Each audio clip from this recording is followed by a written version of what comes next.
The importance of content. You probably heard a million times before, but I'm going to repeat it again. Content is king. Whoever said that knew more about content than anyone listening here today. No prizes for guessing who it was. It was none other than Bill Gates. He wrote an essay in 1996 where he said, "Content is where I expect much of the real money will be made on the internet, just as it was in broadcasting." Interestingly, the essay was titled Content is King. Hi everyone, let me introduce myself. My name is Varghese Thomas and I am the Global Head of Corporate Communication at TVS Motor Company. I've spent more than 2 decades of my professional life surrounded by content, creating content and watching it come alive as people consume it. When people begin to consume content, it changes their lives. It changes their perspective. It informs, it educates, it builds dreams and decisions. It creates new possibilities. It sparks thought and action. It delivers comfort, warms the heart, brings people together, and it drives a purpose. Content achieves this feat again and again in the 7,000 plus languages that we have been blessed with. I can't think of anything else on God's good earth that can do the same ever since the first language evolved. That is why I find my job as a communications professional extremely exciting. All it takes is a handful of words, a picture or a video or a song or a poem to win people, make friends, bridge cultures, and share a laugh. Rudyard Kipling once said, "Words are, of course, the most powerful drug used by mankind."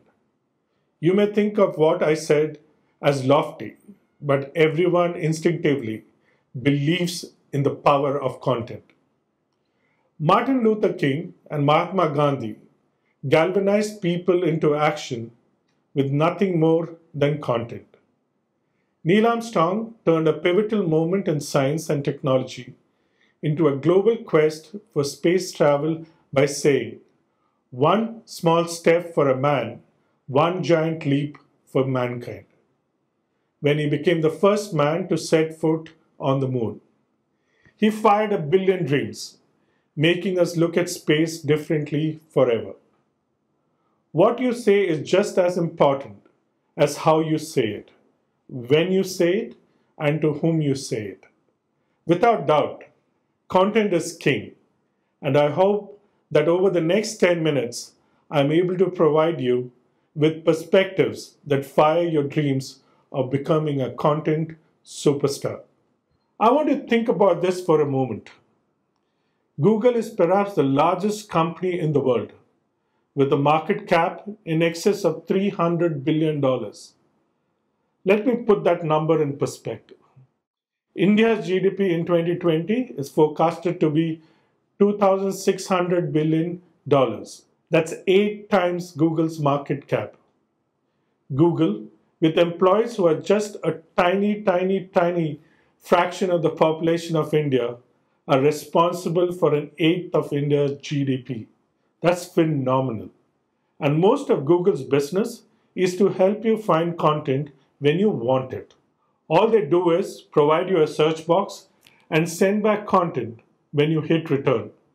They do this 40,000 times every second, 1.2 trillion times a year. The figures tell you about the demand for and the importance of content. Jay Baer, who is a business strategist and the author of 6 books, remarked, "Content is fire," to which he added, "Social media is gasoline."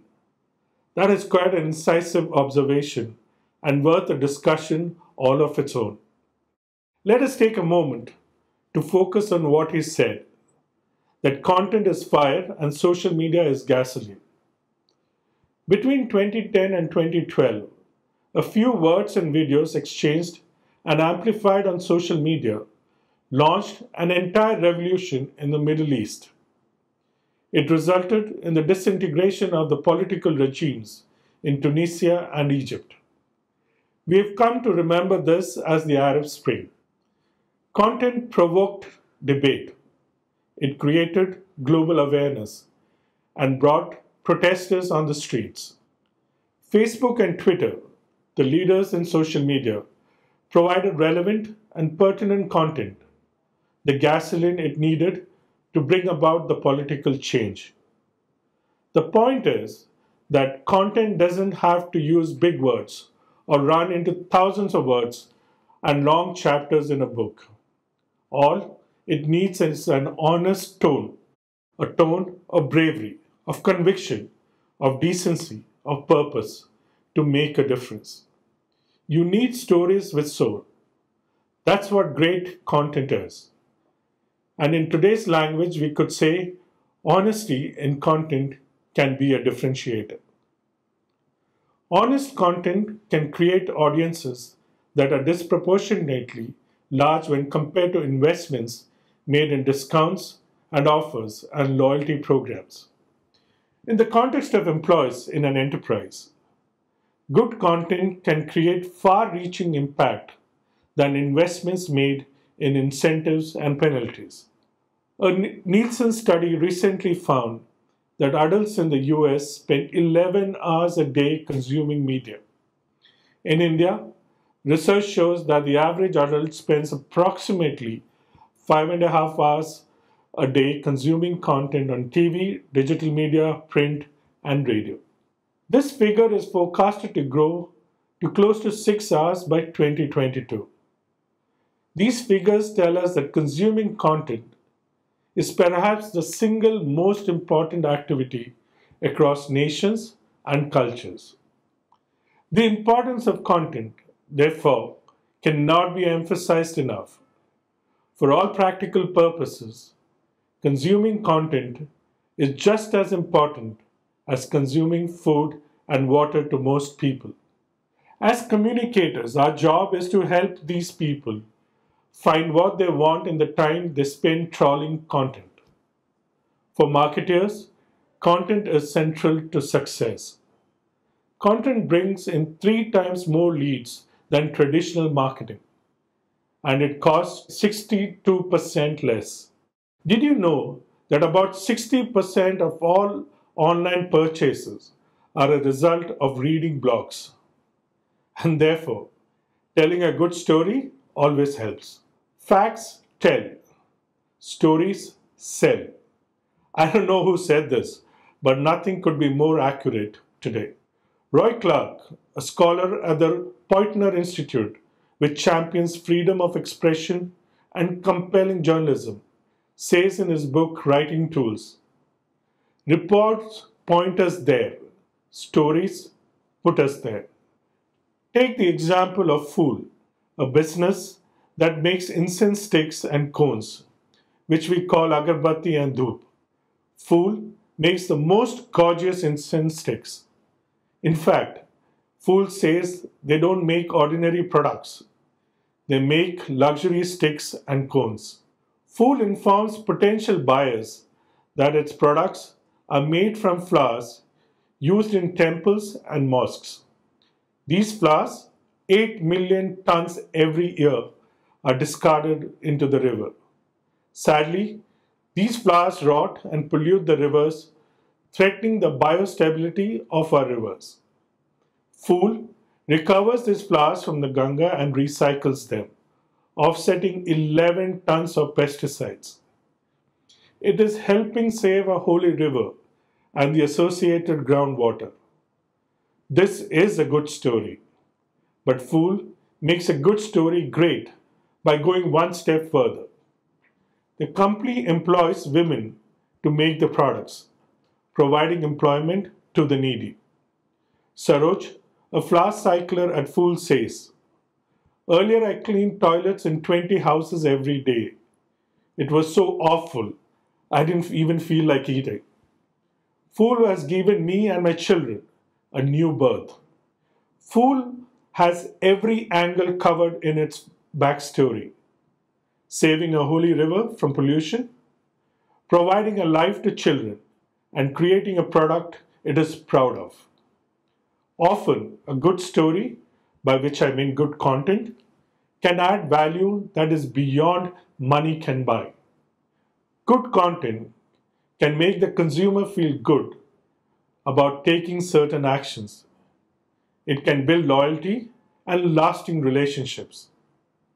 As communication, public relations, and marketing professionals, it is our responsibility to create inspiring and honest content that elevates the lives of others. Today, everyone can create content. It is no more an activity limited to a handful of people, like a magazine and newspaper editor, filmmakers, and public personalities. Today, we can use our own tablets and phones, social media, and blogs to create and distribute content. Everyone who was once a content consumer has become a content generator. This is both good and bad. We now have many more content choices. At the same time, it has given a rise to a tsunami of poor, ill thought out, and dishonest content. What was once an art is being lowered to the lowest common denominator. In addition, we have now artificial intelligence tools that can create fake content, influencing people and leading them to take the wrong decisions. Good content today is now not always defined by the skillfulness or artfulness with which it is created. Instead, it is judged by its reach. Which brings me back to Jay Baer's statement: content is fire, social media is gasoline. As content creators, we have to take a stand to create content that is trustworthy. If we don't do this, the purpose and importance of content will get diluted. On the other hand, technology has made it possible for us to create more interesting content. We can combine words, images, video, and interactive material to make content more forceful, thoughtful, and enjoyable. We can communicate better by shaping content for various devices, from desktops to mobile phones, from outdoor displays to watches. We can cut content in various ways, from long form to a blog, from a post on social media to an email, from a podcast to an audible book. One thing is for sure and beyond debate. Along with increasing the importance of content, we live in a time when technological advances have made content more interesting than ever before. So, let's try and quickly sum up the top 10 thoughts and ideas around the importance of content. First, content is king. It can influence people, change their lives and the world. It can, as we have seen, create revolutions. Second, content can bridge cultures and bring people together. Third, consuming content is just as important as consuming food and water to most people. Fourth, content can and does make money. So much that it is the foundation for the world's largest technology company. Fifth, content can be made to perform better in conjunction with social media. Yes, with social media, we can create revolutions. Sixth, honesty in content can be a differentiator. Returns on honest content can be disproportionately large when compared to investments made in discounts and offers. Well, I may have forgotten to emphasize the role of empathy and humility earlier. So let me add that empathy and humility are as important as honesty. Seventh, content brings in 3 times more leads than traditional marketing at a much lower cost. Eighth, a majority of online purchases are a result of reading blogs. Ninth, a good story always helps. Last but not the least, content can be created in far more interesting ways today, combining words, images, and interactivity than ever before. In my experience, we need to focus on creating content that addresses the needs of our audience. We need to build content that is relatable. This is where the art of storytelling becomes so important, and we need to build content that people trust. This means being honest. And finally, let's be honest. We must create content in the language of the consumer. If you don't speak the same language, content becomes important. This isn't too complicated, is it? There is no mathematics involved. There are no complex frameworks to remember. It isn't rocket science either. But there is a formula worth remembering. Keep it simple, add a dash of inspiration, and don't dilute the honesty. American poet and civil rights activist Maya Angelou said it well, although she said it in a different context. I'm going to freely borrow her words and apply them to content. She said, "The desire to reach for the stars is ambitious.